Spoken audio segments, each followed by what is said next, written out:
Most people think that poor communities don't know what they need. They know exactly what they need. They just need to be empowered to understand how to get there. 40% of all cocoa comes from Cote d'Ivoire.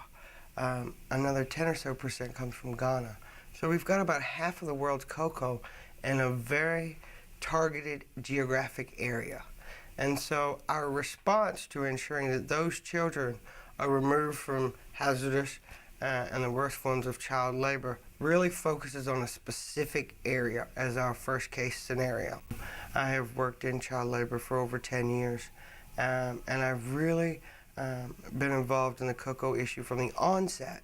I have been, if you look at over the whole period of time, quite an outspoken individual, and holding the cocoa industry to their responsibilities regarding West African cocoa farmers and their families.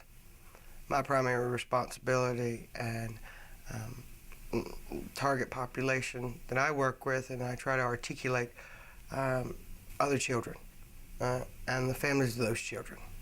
Now, if I make a couple enemies along the way in the West or in specific sectors, as long as I feel like I am trying to have the best interests of children at heart, at the forefront of what I do, then I'm able to sleep at night. I always was articulating what really needs to be done. And I think being a part of the board allows me now not only to articulate what needs to be done, but be a part of how we get that done. The board is a multi-stakeholder representation of industry, trade unions, NGO world. One of the biggest challenges that we've overcome in working in this sector and trying to address this issue is really the private sector understanding how the development community works and vice versa. When the NGO community is trying to really affect change, we're trying to influence knowledge, practices, and understanding about human beings. That kind of change takes time. And to really bring about that kind of change and how people go about their daily lives, we really have to start at the fundamental aspects of people's daily lives. How they interact with one another. What are the dynamics within their family situation? Who controls what kinds of duties at home? How are we best able to influence that person who holds that responsibility? Who holds the responsibility for paying for education and health services within the family? Do we focus on increasing the family income on the cash crop, primarily controlled by men, or women's disposable incomes? These really small, minute details is really where we're able to affect change.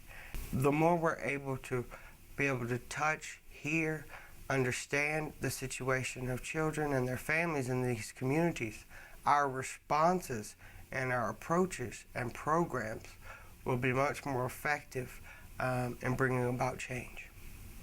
Having worked in the cocoa sector and doing on-the-ground programming in Ghana and in Cote d'Ivoire, have really brought to fruition some of those real-life experiences and understanding about how we do remediation efforts and about what is the most effective and how we do that in a meaningful way where we can target as many of those children and their families as possible to ensure that we bring education and all of the promises that education brings. We know education is one of the critical factors and impetus of how we get children out of child labor in a sustainable fashion.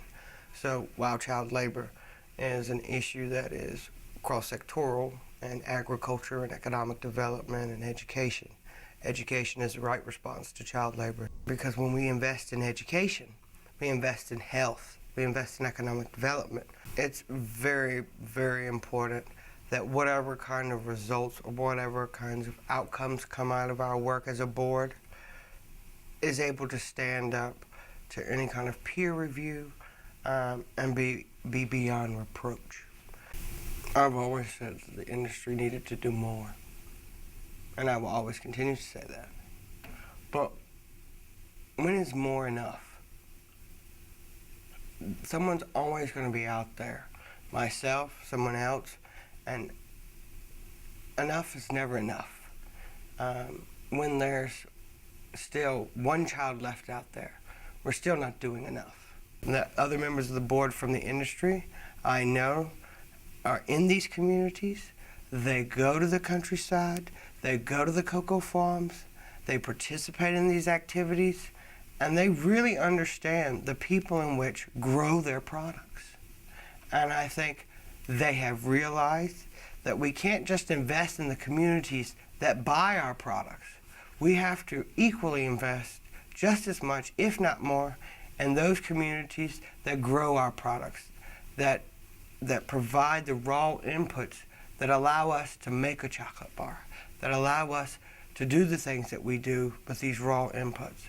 Because sustainable investment is not only investing in consumers, but it's also in investing in producer communities.